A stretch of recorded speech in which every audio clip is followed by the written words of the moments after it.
Hacer con esta acá en el Instituto Caricuervo. Julio es escritor, ha sido periodista, lo he conocido también como bailarín, como bailador de muchos ritmos, afro-antillano y también africanos, que es muy importante. Es una pequeña semblanza de su biografía, ha escrito muchas obras en muchos géneros, de novela, de ensayo, también trabajó muchos años en El Espectador, siendo muy joven, después se fue a Francia, donde más de la mitad de su vida y regresó. A propósito de los exilios o de los regresos que hemos hablado hoy tanto, regresó a Barranquilla hace 3 años. Sí, hace 3 años, en una noche caminando muchas horas de su infancia por el barrio Prado, recuerdo muy bien. Entonces, Julio se inició en el Teatro de la Universidad de Antioquia, fue periodista de los diarios El Heraldo y El Espectador, antes de viajar a París en 1978 para estudiar literatura en la Sorbona. Adaptó para el cine La Mansión de Álvaro Caimán de Álvaro Mutis, hoy hablamos mucho de Álvaro Mutis por la mañana, firmado por Carlos Mayor. Ha publicado Vestido de Bestia, Los Domingos de Charito, Tráfico al Sol, Pionea y otras novelas también. En los últimos años se ha dedicado a bailar danzas africanas, viajando a Guinea y Senegal. Su documental Parfois Danse puede verse en YouTube. Sus obras de teatro, El Cabaret Místico, El Tango Congo se acerca a La Habana y El Callejón de los Besos han sido representadas por actores franceses. Escribe sobre cine para la agencia FanFest. Y como he dicho, regresó hace muy poco a Colombia, a Barranquilla, donde sigue escribiendo de manera muy activa. Es un gusto tenerlo hoy, no tanto hablando de su obra, aunque por momentos eso saldrá, sino hablando de un gran amigo para él, de su generación, como él mismo lo puso en el título, maestro de generación, que nos pudimos compartir con él, así fuera brevemente con Roberto Burgos Cantor, no solamente de su obra, sino de su candor como persona, de su profundidad, pues es una gran pérdida, primero como persona y luego para la literatura colombiana. Justamente Constanza, la doctora, trabaja con los compañeros de la traducción, está haciendo la traducción de la Ceiba de la memoria en inglés. Entonces, estamos en muchas conexiones, hay muchos puntos de contacto para mover a y conversar con él, nuestro colega amigo Guillermo. Entonces, bienvenido, Julio. Gracias a todos por estar acá. Bueno, ya como Alberto presentó un poco a nuestro invitado, Julio, nada, voy a simplemente presentar un poco al homenajeado, que es Roberto. Claro, como estamos en unas jornadas de literatura, pues anteriormente el tono era como más académico, etcétera. Pero claro, para nosotros, seguro que también para Julio, pues claro, hablar de Roberto normalmente pues como que es, como escritor pues no lo vemos tanto como escritor, ¿verdad? Sino como persona.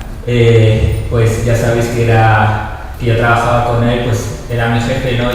Y cuando pasó tanto y nos afectaba a todos, y entonces alguien me decía, bueno, pero se murió tu jefe, ¿no? Qué bueno, o sea, como y es como, no pueden entender que pues era otro tipo de relación, ¿no? Pues mucho más emocional, mucho más cercana, pues realmente pues aquí en la central siempre lo llamábamos maestro, pero realmente era porque pues uno se sentía demasiado cercano de él y realmente apoyaba mucho a todos nosotros era un ejemplo, bueno, realmente han pasado unos meses, pero realmente todavía está como demasiado presente, ¿no?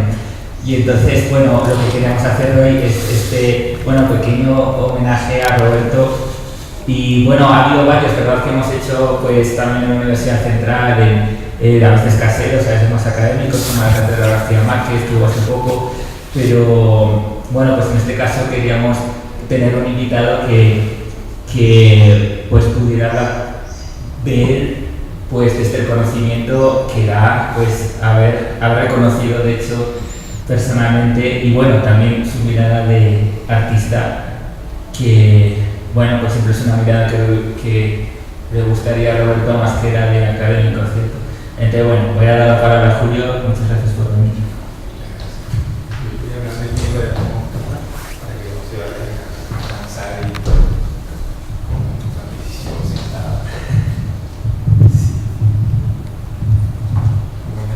Bueno, aquí quería mostrar un poco de la película Queimada de Kino Pontecoro, donde aparece Evaristo Márquez con Marlon Brando en esta película de los años 70, y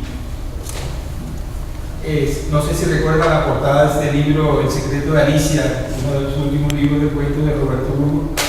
En la portada hay la tapa del guión de la película Queimada, y entonces se dice Starring Marlon Brando. El Gino Pontecorvo es la tapa del libreto, del guión. Entonces yo dije Starring Marlon Brando, puro cantor. Pero entonces cuando uno lee el libro de cuentos, hay un cuento que se llama La Estrella, que es sobre Evaristo Márquez, el palenquero, que aquí en esta película aparece justo cuando Marlon Brando desciende del barco y aparece Evaristo y le carga la maleta. Entonces yo pensé, bueno, Roberto lo que quiso fue hacer una reconstrucción ética. Allá en Francia había este prisma de estudio de poder reconstruir algo para, sobre todo con lo de la esclavitud, poder reconstruir éticamente algo de ese mundo. Y recuerdo que Manuel Levinas, Paul Ricoeur tienen esta perspectiva, ¿no?, de lo que llamaba reconstrucción ética, y Roberto me parece que su literatura es eso, una reconstrucción ética. Y en ese caso de Evaristo Márquez es realmente muy diciente como él lo saca de la oscuridad en ese cuento, y ya la estrella no es Marlon Brando, sino es Evaristo Márquez.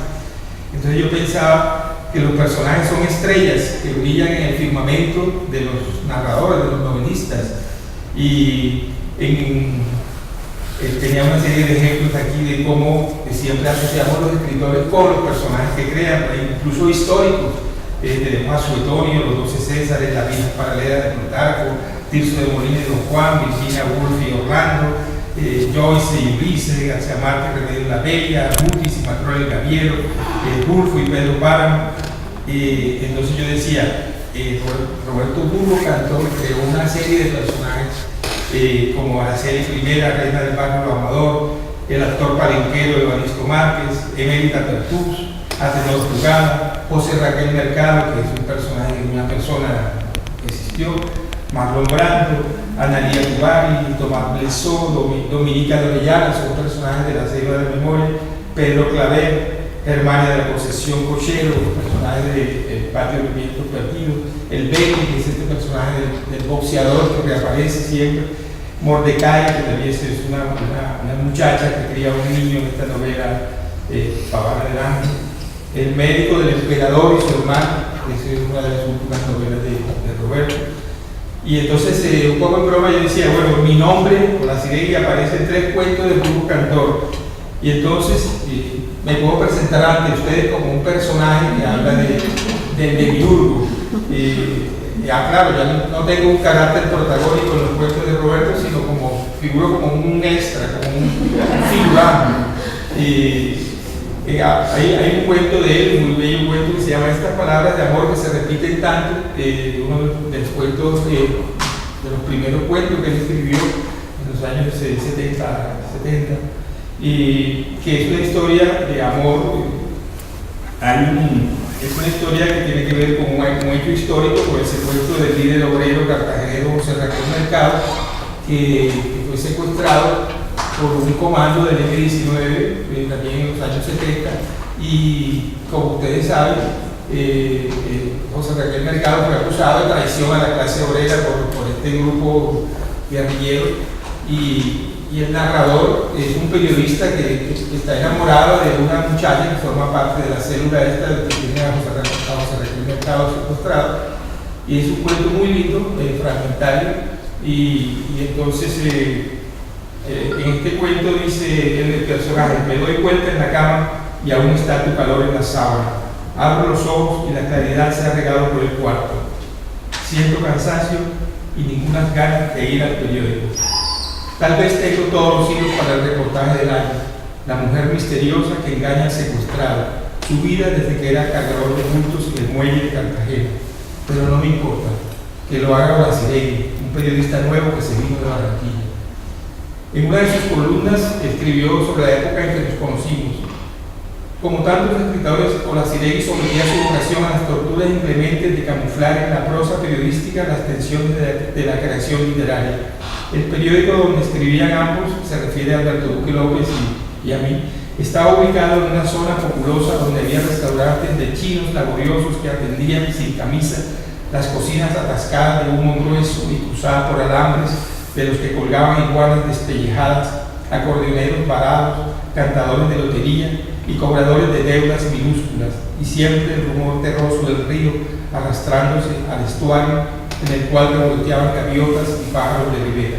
Entonces yo encontré un fragmento en este cuento de estas frases de amor que se repiten tanto, en el que Roberto toma un poco ese recuerdo del centro de Barranquilla, del lugar donde estaba el periódico donde yo trabajaba, porque él vino al periódico Al Heraldo y estuvo todo el día ahí con nosotros, con Alberto Duque y conmigo, y yo le hice una entrevista. Yo en esa época no trabajaba en el periódico, pero Alberto Duque López logró que me publicara mi primera entrevista con este joven escritor que estaba en Barranquilla de paso, que era Roberto.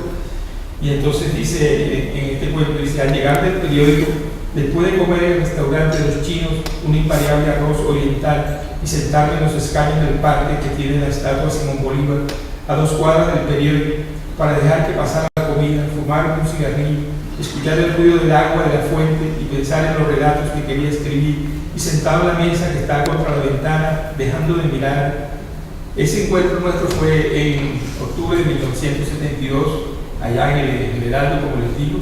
Recuerdo que estuvimos dando un paseo en lancha por el río Magdalena, por ahí estaban construyendo el puente sobre el río, el puente Pumarejo, que después le llamaron el puente de Aurelio, y ahora están haciendo un nuevo puente que comunica el Atlántico con Magdalena.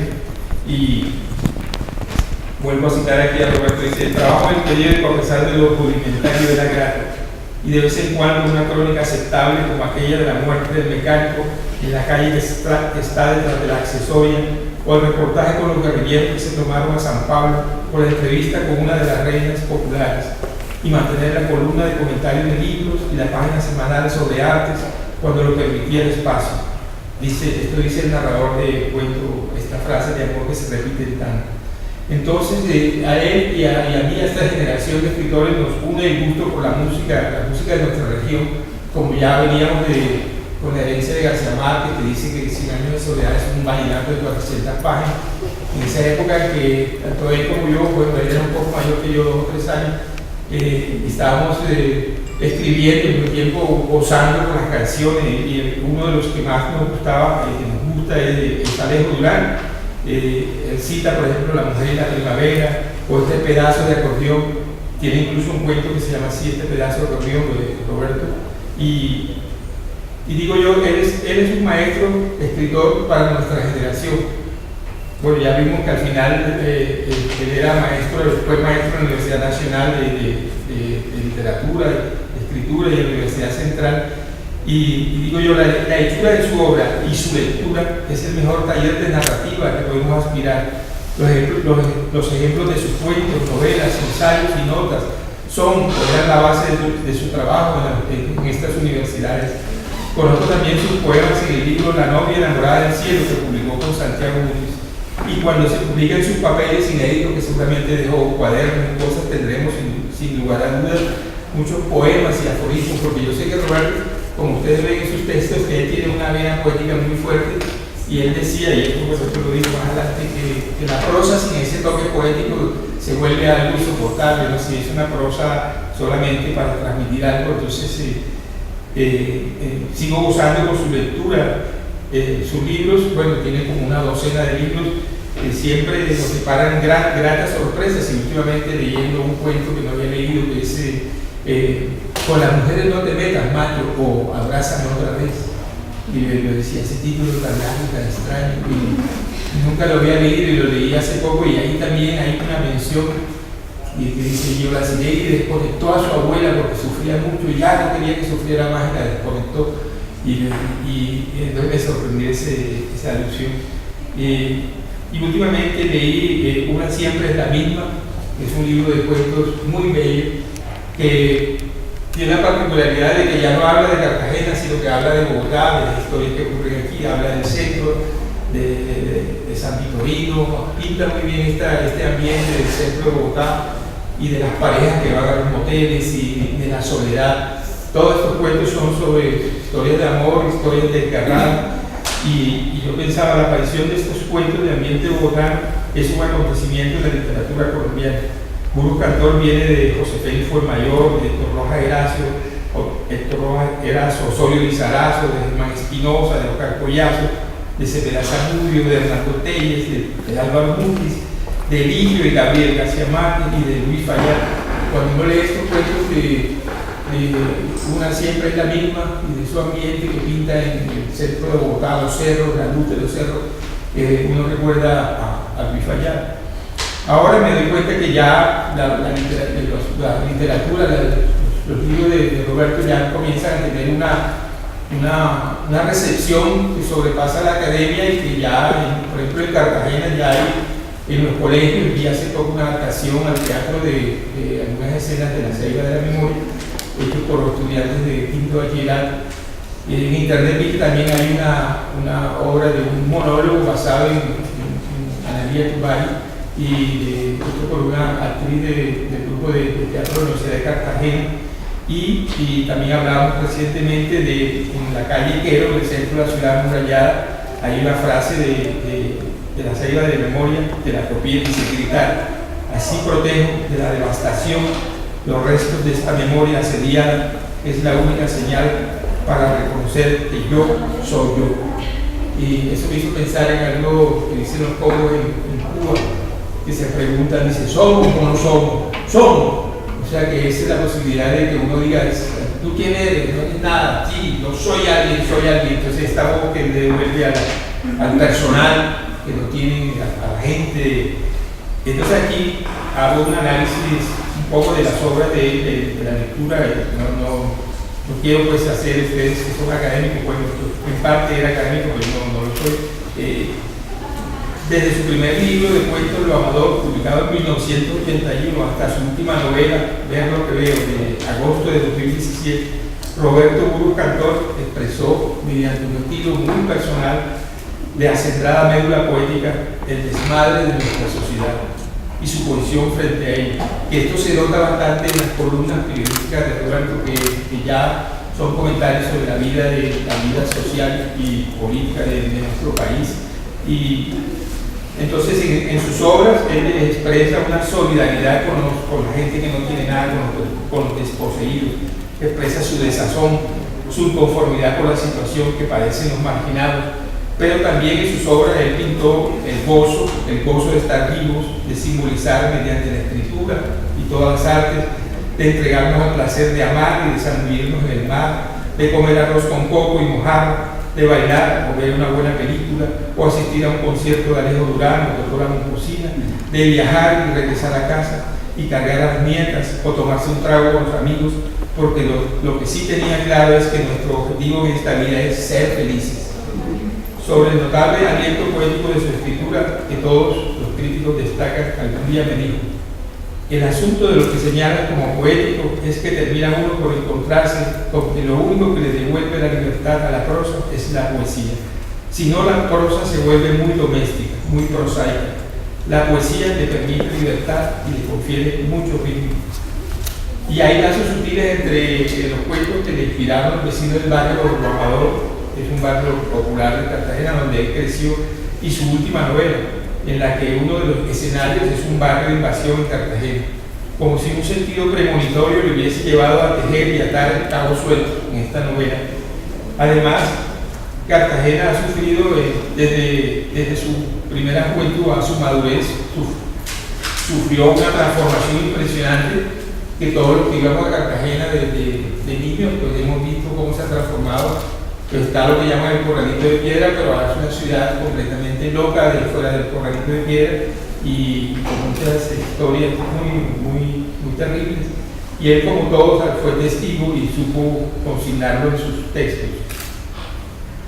Desde su primer libro de cuentos, Lo Amador trazó los linderos de su campo narrativo, de su experimentación con las palabras.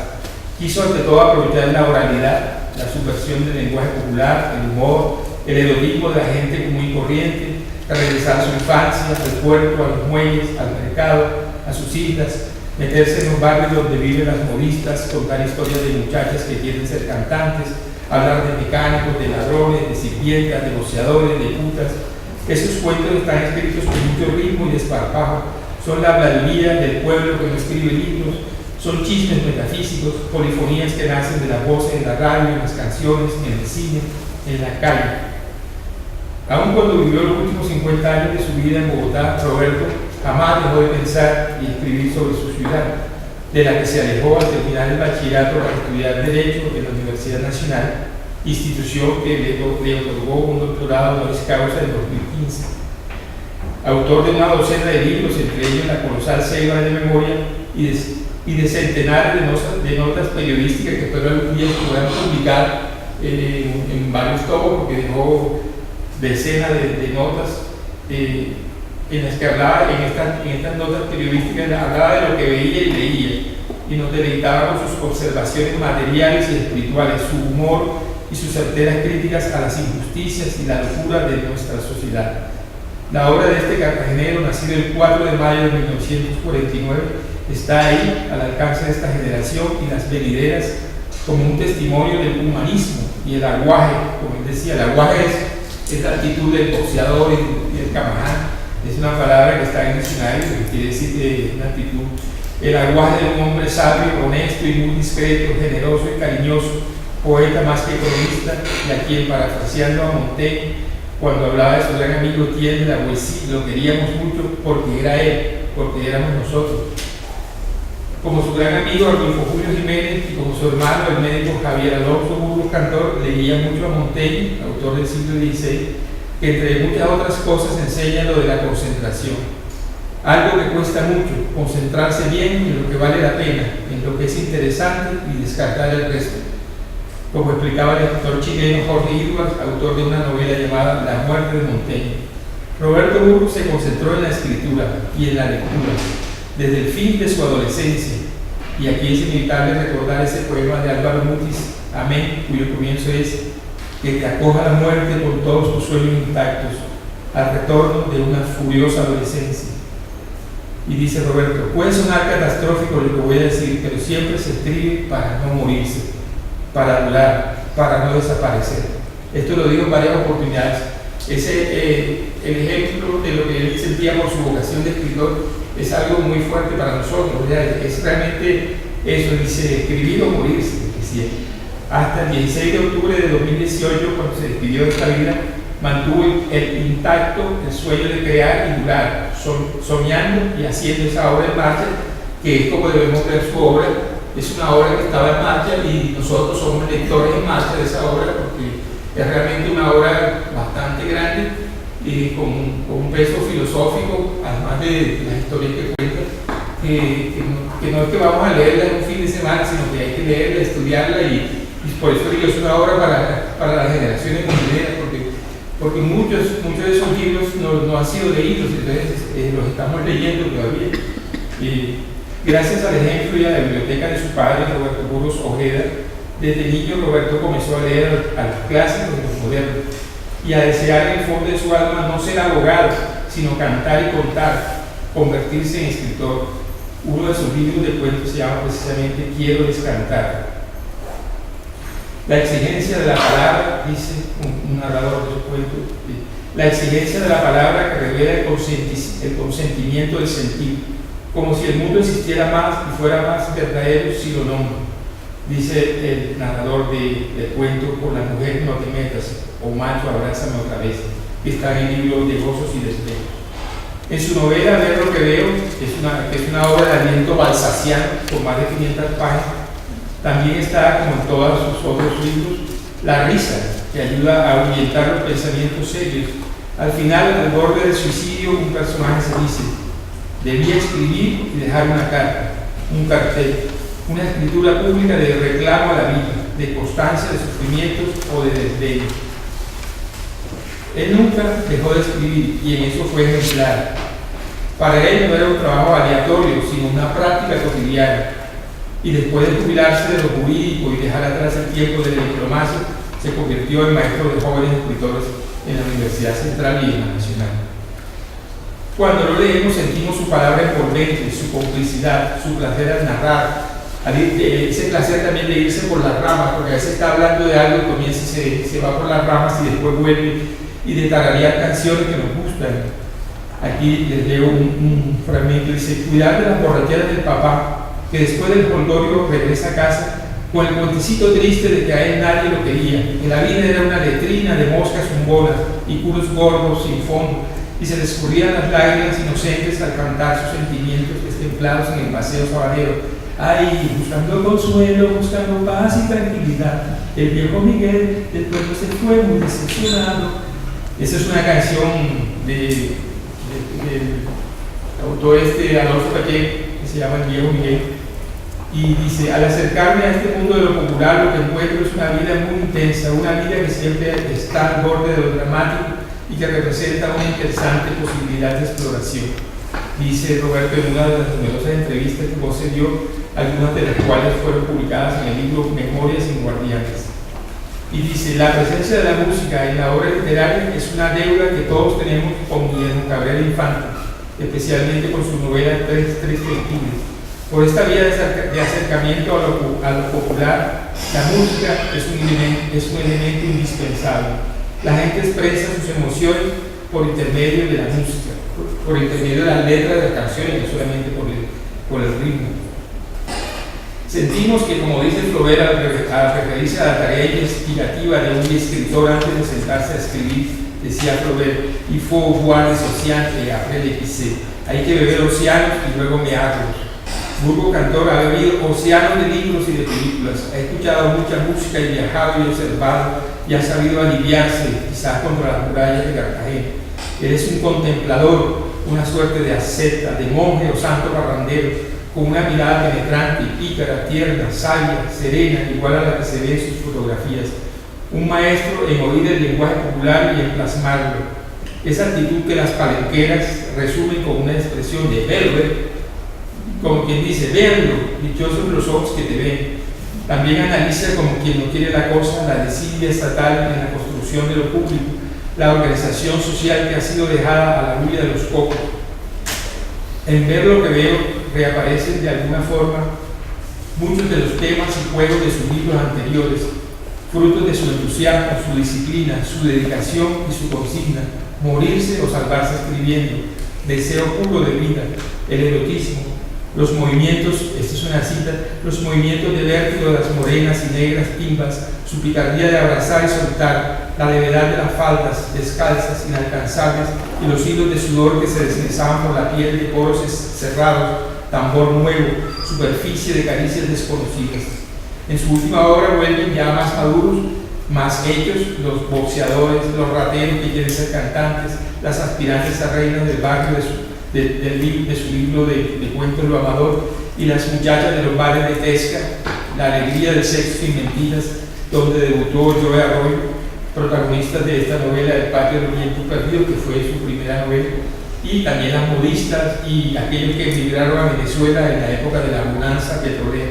Todavía en este libro, en el último libro que publicó Ver lo que veo, hay muchas alusiones a esos colombianos que se fueron para Venezuela hace 30 años, 40 años, y que mandaban los bolívares. Otro de sus amigos, el escritor caleño Humberto Valverde, resumió en una nota que apareció al fallecer Roberto la manera de asumir la literatura que tuvo esa generación de escritores que nació a mediados del siglo XX. Dice Humberto Valverde: nuestra generación asumió la literatura desde el amor incondicional a la palabra. Por eso nuestro amor por Marcel Proust, Jorge Salamea, San John Perse, Álvaro Mutis, Lawrence Durrell, André Gide, Albert Camus, Robert Musil, James Joyce, Julio Cortázar, Juan Carlos Onetti, Jorge Luis Borges, Ernesto Sábato, quien tanto influyó a Roberto Burgos y a Elío García Márquez, y Cabrera Infante. Para nosotros también era poesía Luis Buñuel con Los Olvidados y el cine soviético. La música era poesía, Richie Ray, Willy Colón, Héctor Lavoe. Y él tiene, por ejemplo, Roberto, un cuento que se llama Aquí donde usted me ve. Y entonces ahí anafóricamente se repite: aquí donde usted me ve, yo vivo en este barrio, soy una mujer, y se repite: aquí donde usted me ve. Entonces, como ustedes recuerdan, hay una canción de Ricky Ray que se llama Bomba Camarada, que dice: aquí donde usted me ve, yo no le tengo miedo a nadie, yo soy más guapo que tú, y yo soy más blanco que tú, y me levanto más temprano que tú, aquí donde usted me ve. Entonces él utiliza este verso La suerte me permitió estar cerca de Roberto Burgos en Bogotá cuando publicó su segundo libro, la novela El patio de los vientos perdidos, en 1984. Grabamos entonces un diálogo para el diario El Espectador del que he extraído algunos apartes. Nuestra generación piensa en Burgos cantor con gratitud por su ser y la poesía de su narratividad, por su consagración a la reflexión ética, sacando del fondo de su baúl de mago, así se llamaba su columna semanal en el Universal de Cartagena, palabras balsámicas. Le pregunté por la hechura del patio de los vientos perdidos, cómo se había fajado en ese proyecto. Me contestó: hubo un proyecto con más intenciones de trabajo y ese proyecto empezó, pero seguramente yo no tenía el entrenamiento ni el ritmo ni la pega necesaria para esa carrera de que será la novela, una carrera de tiro largo. Y en resolver los problemas de la novela paré y me puse a trabajar en libro de cuentos Lo Amador. Y entonces él aquí habla de lo que él estaba descubriendo, de la práctica de que yo era un joven escritor, y entonces yo le decía algo así: ¿cómo hace uno para escribir? Y entonces claro, él también estaba escribiendo y estaba descubriendo cómo es esa cosa de estar uno día a día escribiendo. Entonces él dice que uno descubre una cosa buena ya en el trabajo de sentarse a escribir, que una vez que te encarretaste va generando una riqueza propia, un mundo propio, una alegría que pase lo que pase, después ya eso sigue solo, ya tú tienes que seguirlo. Entonces, de trabajo de verdad, 2 años así pasó escribiendo el patio. En 1995 publicó Pavana del Ángel, una novela basada en un suceso de crónica roja ocurrido en Cartagena, el duelo a tiros entre un hombre y el marido de su hija, porque el yerno golpeaba a la muchacha. La investigadora Leila Gutiérrez Mabesoy, quien escribió el prólogo a la reedición de Pavana por la Universidad de Cartagena en 2014, dice que enseña en particular que es un libro de memoria de Roberto, publicó en 2011. Roberto Burgos recuerda la historia de alguien relacionado con su padre y escribe: al día siguiente ese hombre moría en un duelo a muerte y a destiempo contra el marido de su hija. Y entonces dice a Leila Gutiérrez que si intentáramos construir un posible argumento para la novela no habría mejor síntesis. Entonces la novela toma este hecho de un hombre que mata al yerno, al marido de su hija, pero es una novela que tiene que ver, digamos, una anécdota del hombre que mata al yerno, pero la novela habla del niño que se va a convertir en este hombre que golpea a su mujer, y que el suegro lo mata porque no puede soportar que siga golpeando a su mujer. Entonces la novela va construyendo esa historia de cómo este hombre se daña a este hombre que fue un niño y que vivía en ese mundo de Cartagena. Entonces yo pensaba que ahí el mito que nos entrega esta novela es la advertencia de Roberto: ojo, la violencia ha llegado hasta muy cerca de nuestra casa y no sabemos por qué.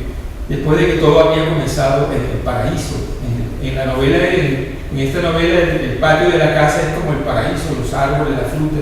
Y entonces pienso yo, en nuestra tierra se ha vuelto más fácil matar que amar y creer en la vida. Roberto el Cartagenero nos habla de un vacío, de una orfandad, de un Dios ocioso que mueve los hijos de sus marionetas en la plasta de nada del universo. Entonces habla de la infancia y los cuentos de amor.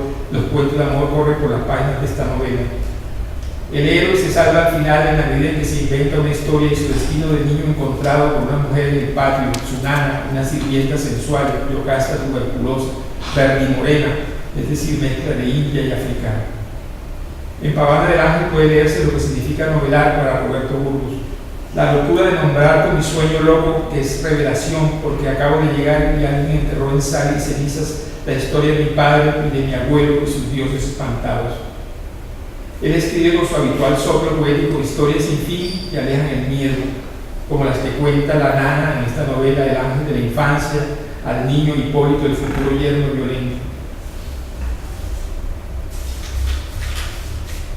He encontrado una bella frase del escritor martiniqués Edouard Glissant que se puede aplicar a la manera de escribir de Roberto Burgos cantor. Decía Edouard Glissant: escribir es verdaderamente expandirse en el mundo, sin dispersarse ni diluirse, y sin temer ejercer esos poderes de la oralidad que convienen tanto a la diversidad de todas las cosas: la repetición, el machacar frases, la palabra circular, el grito en espiral, el comerse las sílabas, el andar golpeado, como hablan en Cartagena.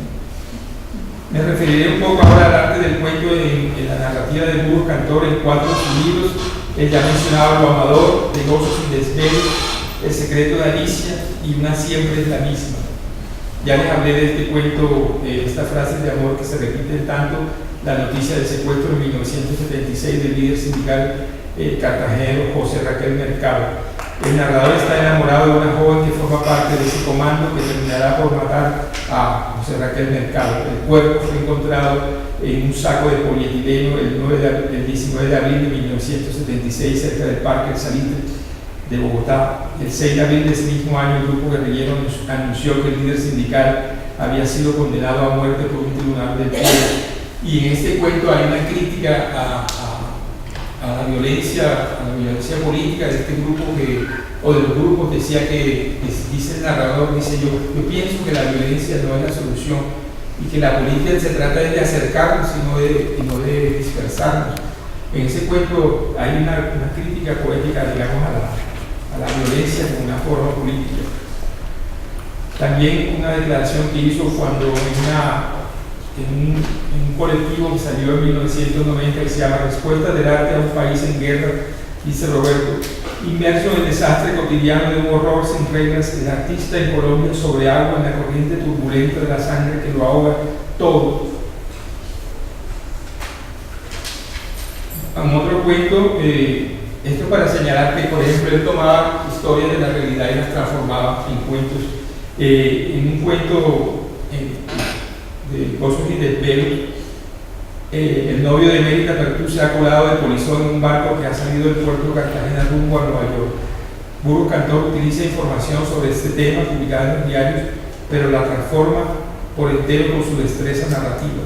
Yo recuerdo que yo había leído una información donde estos muchachos se cuelan en el barco, pues se quedan sin comida y entonces están obligados a beber sus orines y a comer el vino verde que va ahí, el banano verde, y uno de ellos muere. Y esto aparece en ese cuento, aparece esa alusión a esos muchachos que están en agonía dentro del barco. En 2013 apareció El Secreto de Alicia en uno de sus cuentos, como ya les dije, que se llama La Estrella. El protagonista es aquel célebre palenquero Evaristo Márquez, quien trabaja en la película Queimada al lado de Marlon Brando. En este cuento, Burgos Cantor enfoca el telescopio, confiere luz a la estrella palenquera de Evaristo Márquez. Tuve la suerte de participar en un diálogo sobre El Secreto de Alicia con el escritor y profesor de la Universidad de Antioquia, Pablo Montoya, que pueden consultar, pues está colgado también en internet. Y yo había destacado que en este libro hay muchos gritos y susurros. Este libro tiene una gran influencia del cine, son narraciones muy visuales, describe con minuciosidad las calles, los personajes, y son historias que se podrían adaptar para el cine. Pablo Montoya explicaba que para analizar la ceiba de memoria en sus clases sobre la novela histórica le sirvió mucho leer señas particulares que son las memorias de Roberto. El libro El Secreto de Alicia está dividido en 3 partes: del infierno, del cielo, de la tierra. Y dice Pablo Montoya que esto lo relaciona con el medioevo, con el Dante. Y dice: me atrevería a decir que en el infierno está el carácter de la violencia, sobre todo en el tercer cuento, Fosas Comunes. Aquí habla se siente también el desamparo de los personajes. Al final, hay un cuento que dice: al final tomé el taxi, y es el primer cuento donde también Roberto abre como una puerta, como hacía Hitchcock, que aparecía en las películas. Y entonces en este cuento aparece Roberto, que está en un aeropuerto y ve a una mujer sola, y entonces se empieza a inventar una historia con esta mujer, y al final del cuento dice: tomé el taxi y me fui a escribir, a contar esta reparación, esta ofrenda, esta espera de la cual no supe más ni menos. Pues él se imaginaba que esta mujer se iba a encontrar con su amante, pero la veía triste en el aeropuerto, entonces él inventa este cuento ahí. Y recordé una frase extendada en el rojo y el negro que decía: una novela es un espejo que se pasea por los caminos, a veces refleja el azul del cielo y otras veces el fango. El cielo en este libro serían esas pequeñas felicidades, los viajes, el conocimiento del otro, esa intimidad feliz que manejan ciertos personajes. Hay un gran despliegue, una suerte de felicidad terrenal. En todas sus historias, Roberto destilaba sus conocimientos sobre filosofía y sobre historia, pues él había estudiado mucho siendo abogado y también tenía afición por la filosofía. Entonces, y sobre todo en sus columnas periodísticas, él habla sobre lo que es el Estado, sobre lo que es la violencia, la religión, sobre cómo la política se usa para fines particulares. En el cuento Relojes de este libro, también de la primera parte del infierno, trata el problema del tiempo. El reloj se vuelve el tiempo. El soldado que acaba de dejar el uniforme. Hay toda una historia como en una película neorrealista italiana. Es un cuento leve, con humor, contrasta con las fosas comunes. Eso que notamos es el humor como consuelo, la presencia del sentido común, la ironía, la agudeza, la inteligencia en la historia de estos seres abandonados, desamparados. El narrador se dedica a consolar, a apaciguar esa sensación de extravío. Cuando lo conocí en Barranquilla a fines de 1972, lo entrevisté para el diario El Heraldo. Tenía él 24 años y toda una vida por delante de escritura y reflexión. En ese 1972 estábamos aún pensando en la revolución, en Salvador Allende, que había triunfado en Chile, y quizás Roberto admiraba a Trotsky porque lo cita. Dice: tengo una pequeña certeza, las tareas del momento requieren un equipo, un conjunto que haga frente de manera organizada. Muchas obras han sido limitadas por esa carencia. El hombre al que le hacían falta sus amigos en Coyoacán, Trotsky, sintió en carne propia en su obra ese infortunio, y tengo una certeza grande: la posibilidad y la presencia de la revolución dejó de ser una metáfora. Yo tenía 21 años y quería saber cosas sobre la incierta vocación de escritor. Como ya él había publicado varios cuentos y había ganado un par de concursos y recibido el espaldarazo de Manuel Zapata Oliveira, le pedí que me hablara de su experiencia literaria. Y me dijo: hay dos instancias en esa experiencia, una profundamente personal, ya que es irrepetible, única, y otra. Y no sé si sea la misma que tiene que ver con tu ser social directamente. Yo no sé muy bien por qué hay hombres que pintan, hombres que escriben, artistas. No sé si es una raza que se extingue o que nace.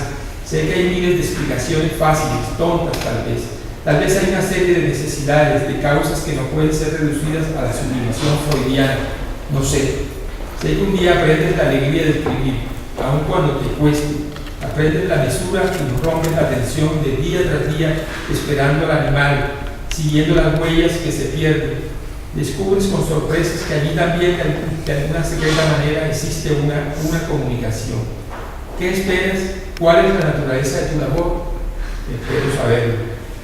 En los 45 años que vendrían hasta el máximo reconocimiento a su labor con el Premio Nacional de Novela en 2018, a ver lo que ve, Roberto estuvo cumpliendo un plan misterioso de armar una narrativa, un conjunto de obras en las cuales hay diversas búsquedas, interrelaciones a nivel de las técnicas. Esto lo dice el crítico Ariel Castillo. Obras en las cuales es posible conformar una tendencia, una conciencia crítica que le llevó a ser riguroso en sus búsquedas. Y él lo dice también en una entrevista, que un escritor nunca termina de aprender a escribir, que siempre está comenzando de cero. Cada vez que va a comenzar un libro es como si no hubiera escrito nada. Por si una persona honesta que no se repite o que dice, o que no encuentra una fórmula, dice: ya, yo soy un escritor, tengo una fórmula y le voy a aplicar la fórmula. Siempre se cuestionaba para escribir otro libro. Uno de los consejos implícitos en su oficio de escritor es que hay que mantenerse leyendo a los poetas. Esa vez me dijo: curiosamente, el papel más importante en las obras fundamentales en Colombia se ha hecho en el nivel poético, y creo que esa sí es una experiencia asimilable. Los loquísimos experimentos verbales y musicales de León de Grey, la obra de Gaitán Durán, la escasa obra formada por libros de pocos poemas de Álvaro Mutis. Significativamente, su último libro se llama Los Trabajos Perdidos. Bueno, esto fue en 1972. Forma un conjunto poético cuyo desarrollo es analizable desde el punto de vista de que logró alcanzar una madurez anterior a la madurez misma que podría adquirir la propia narrativa. Dice: en el caso de Colombia ha servido para integrar, para hacer un cartabón en el cual los géneros están cuidadosamente delimitados, sino que aparece la novela moderna no solución como la fusión de la crónica, no solo como la tendencia en un caso determinado hacia la autobiografía, tratando de definir la novela, sino como la búsqueda de una totalidad en la cual se escribe la poesía, la narrativa misma, la publicidad, los cómics, el documento, y está dando un reflejo más fiel que a través de una sola forma determinada. También me atreví a preguntarle, ¿eres hijo del mar Caribe? Y respondió, sí, ese es el mundo que por el camino de la recuperación, por el camino de la nostalgia, por el camino de las evidencias que llegan, el mundo en el que te sitúas literariamente hablando. Eso no lo decide uno, hay unos elementos que van dando el perfil de ese mundo, su desenvoltura, la picardía, la libertad, la irreverencia. El sentimiento que uno tiene cuando está viviendo allí es que a la gente del Caribe no le importa nada, pero lo quiere todo. Una vecina asomada en la paredilla diría, ¡qué pretenciosos! En 2012, en la Universidad de Bergamo, en Italia, organizó un coloquio sobre literatura colombiana por iniciativa del profesor Fabio Rodríguez Amaya, y yo propuse una lectura comparativa de Changó el Gran Putas de Manuel Zapata Oliveira, publicada en 1983, y de La Ceiba de la Memoria, que data de 2007. La ceiba, como ustedes saben, pues, alude al árbol, y esta última recibió un premio en la Casa de las Américas de Cuba, país donde, como se sabe, la ceiba es un árbol sagrado. Roberto publicó su primer libro, su primer cuento en Letras Nacionales, en la revista que fundó Manuel Zapata Oliveira. Entonces aquí hago un trabajo de comparatista. Yo hice una maestría de literatura comparada entre La Nación de Arocaima y la novela gótica, y entonces claro me quedó un poco ese reflejo de estar comparando. Entonces dije, voy a comparar el Changó con la ceiba, y tienen como denominador común entre tratar escenas de la vida en Cartagena de Indias en las primeras décadas del siglo XVII, el comercio de esclavos, el establecimiento del Tribunal de la Inquisición, la época de la rebelión de Benco Biojó, fundador del primer Palenque, de esclavos alzados y marrones, la labor de Pedro Claver, el futuro santo. A través de Analía Tubari en la Ceiba surgirá la memoria de las mentes, ese sabor milenario empírico necesario para vivir, que encarna en la historia de Cartagena una mujer como la curandera Paula de Guirús, acusada de brujería por la Inquisición, tal como lo cuenta la historiadora María Cristina Navarrete. O sea, ese mundo de Cartagena no había sido tratado así. Germán Espinosa lo había tratado, pero no, de esa forma no había sido como lo hizo Roberto y como lo hizo de otra forma Manuel Zapata Oliveira, que no se limita a Cartagena, sino que toma la presencia africana en varios países, incluso en México, en Brasil, en Estados Unidos, en Haití. Y Manuel Zapata estuvo allá en Senegal y cuenta que se hizo encerrar en una cueva en la que estaban los esclavos antes de tomar el barco para venir aquí a América, y según cuenta el que era presidente de Senegal, el Senghor, Zapata Oliveira dijo, yo quiero dormir aquí en esta cueva esta noche para sentir, y durmió tirado ahí en esa cueva, y de ahí viene esa novela, que no, en realidad no es una novela como podemos entender, sino que es una saga poética compuesta de cánticos, de historias, y que no tiene nada que ver con lo que se podría entender una novela del siglo XIX como Madame Bovary o como los hermanos Karamazov, y ese es algo diferente. Pero bueno, la palabra novela se utiliza todavía porque todavía no hemos encontrado una palabra para hablar de estos libros nuevos. La Ceiba expone a través de los monólogos de los jesuitas Alonso de Sandoval y Pedro Claver el pensamiento de la filosofía eclesial, dogmática, medieval, compasional. A través del personaje de Dominica de Orellana, la inteligente belleza, nos dejaremos envolver por su amor al saber, por el pensar renacentista, inspirado en la astronomía y la ciencia. San Agustín y Giordano Bruno de Nola podrían ser las figuras tutelares de ese flujo de pensamiento que atraviesa la Ceiba. Para conocer la historia de una época, cada una de las unidades históricas, la historiografía requiere del mito, de la novela, de esa totalidad de la vida humana, afirma Hermann Brock en su ensayo La herencia mítica de la literatura. Los estudiosos de nuestra historia cuentan ahora con estas novelas sui generis. O sea, alguien que vaya a estudiar la historia de la costa, ahora tiene que leer La Ceiba de Memoria y tiene que leer Changó el Gran Putas para ver cómo los escritores interpretaron esos periodos de la historia. Cartagena de Indias durante el auge del comercio de esclavos africanos.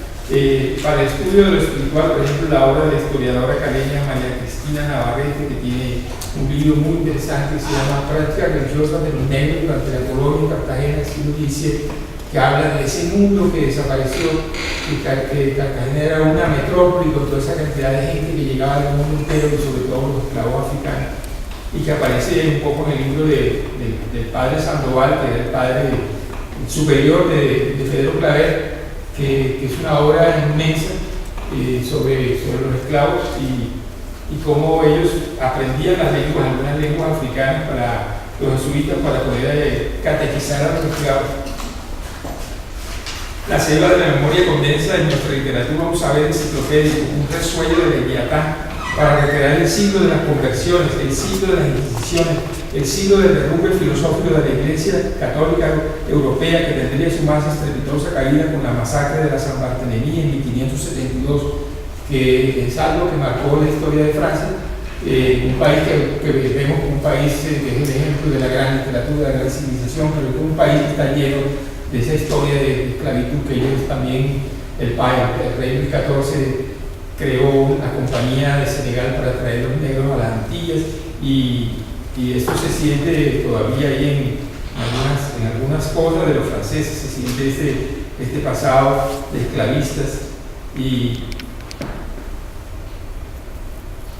a través del personaje de Alonso de Sandoval meditará Roberto Burgos sobre los significados ocultos de ese mundo fabuloso y terrible de Cartagena en tiempos de la evangelización y la Inquisición. Ese mundo entrevisto también en las obras de los historiadores Alfonso Múnera y María Cristina Navarrete.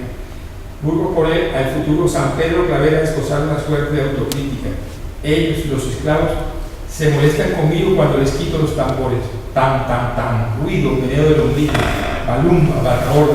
¿Por qué llamarán con ruidos y saltos a sus dioses? Mi Dios, el verdadero, el único, se alimenta de silencio. Él es silencio.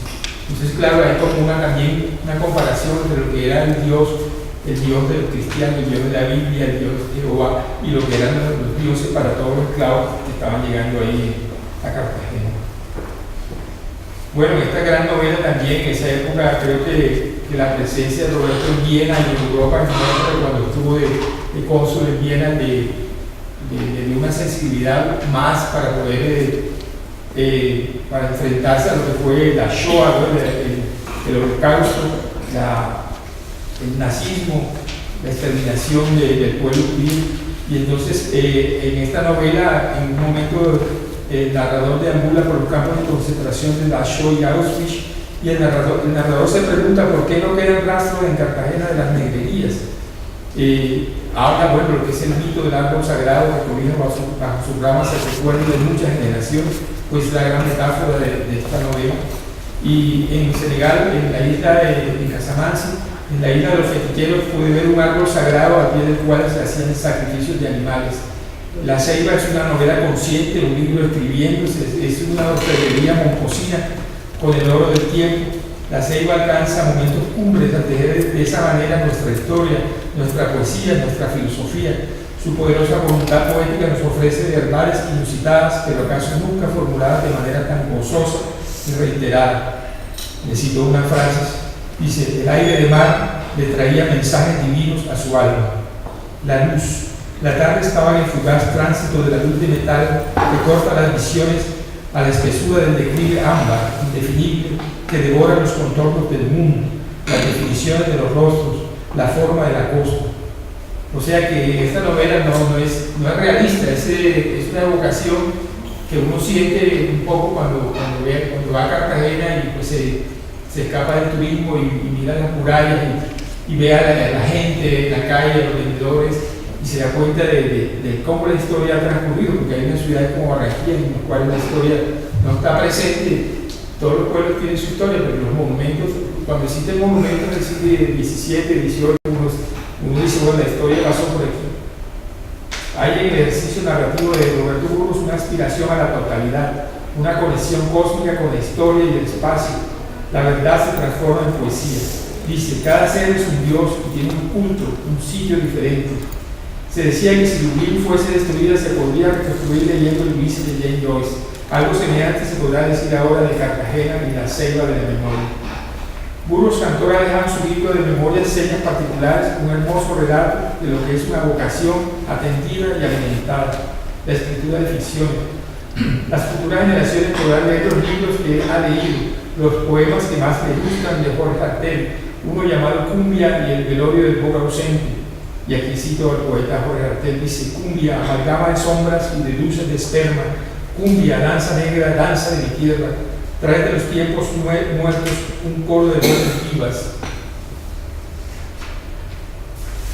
Uno de los personajes más extrañables de su novela es Dominica de Orellana, una pensadora. Ella piensa en Giordano Bruno, el Nolano, quemado vivo el 17 de febrero de 1600 en el campo dei Fiori de Roma. Sí, yo sé que Roberto estuvo en Roma buscando datos sobre todas las comunidades religiosas cuando estaba escribiendo también La Ceiba. Y dice La Ceiba, Dominica dice: me gusta tomar las calles por azar, conducen al mar. El amor es un Senegal que se pone a prueba más allá de las promesas y que sobrevive de los desacuerdos y de la posibilidad de besarse en medio de la misma. A Dominica de Orellana le gustaría que Tomás Hobbes, el autor de Leviatán, leyera el libro de Alonso de Sandoval. Me rondaba la tentación de ese viaje a consultarle al señor Hobbes esta idea. No hay nada a lo que el hombre no tenga derecho por naturaleza, solamente se aparta del camino del otro para que éste pueda gozar de su propio derecho original sin obstáculo suyo. Y como les decía, él tiene una afición por la filosofía y eso la deja salir en sus libros. Como les decía, también hay la presencia de la música folclórica, de la música cubana, de las canciones de los boricuas, de Celia Cruz, de Ismael Rivera, de Richie Ray.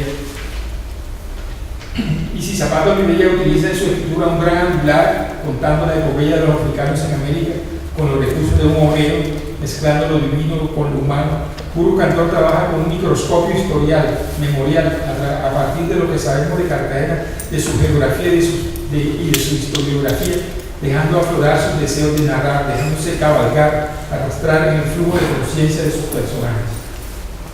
Bueno, ya esto lo dije, explora el pasado de su ciudad. ¿Qué deparó este puerto a los navegantes, a los doctrineros y filóbalos, a los curadores, a los comerciantes, a los enfermos de mar, a las monjas y curas, a los gobernantes enviados por el rey, a los militares que arrasan los palenques, a los teólogos de la Inquisición, a los plateros y carpinteros? En 2016 publicó una breve novela, El médico del emperador y su hermano, una hermosa reflexión sobre la gloria, la enfermedad y la muerte, a través del perfil del médico de Napoleón, François Anton Marquis, quien moriría en Cuba a causa de una epidemia de fiebre amarilla. Ante la muerte del emperador, a quien nadie amaba ni lloraba, el médico se preguntó si tal vez la amistad, la solidaridad, los signos de reciprocidad que fundan gestos de equilibrada dignidad, de acrecentamiento de la despreciada gratitud, esos apenas son posibles y nacen y se desarrollan en la vida.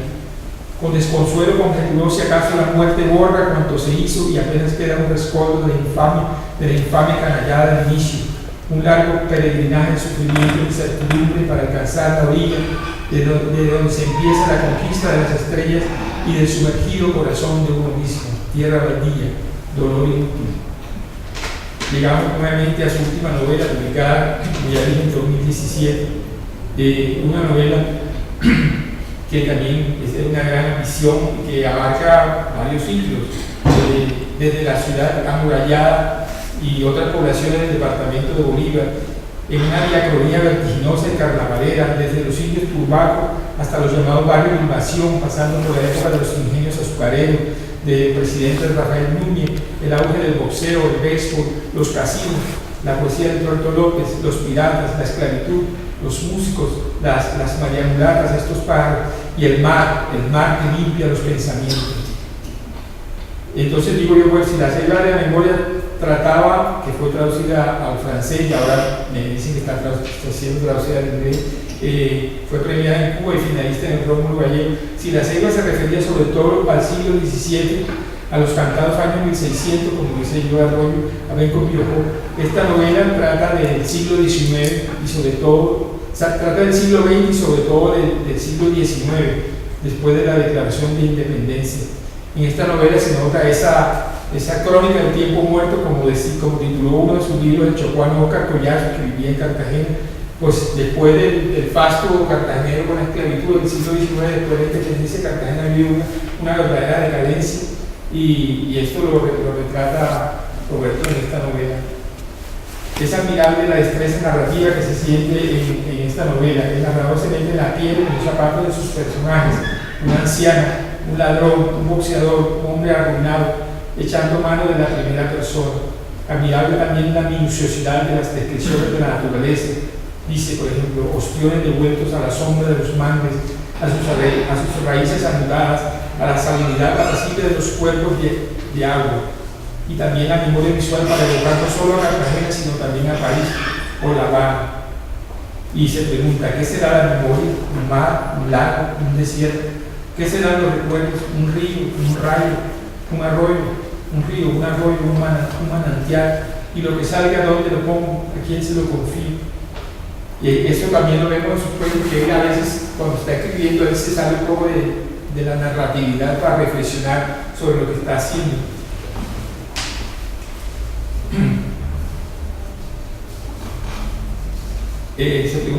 Dice la anciana, dice preguntándose, la anciana, desde las primeras páginas de esta novela está contándonos lo que ella ve en este barrio. El barrio de relleno y esperanza parecíamos en incertidumbre de no saber qué sigue, qué hago, para dónde voy.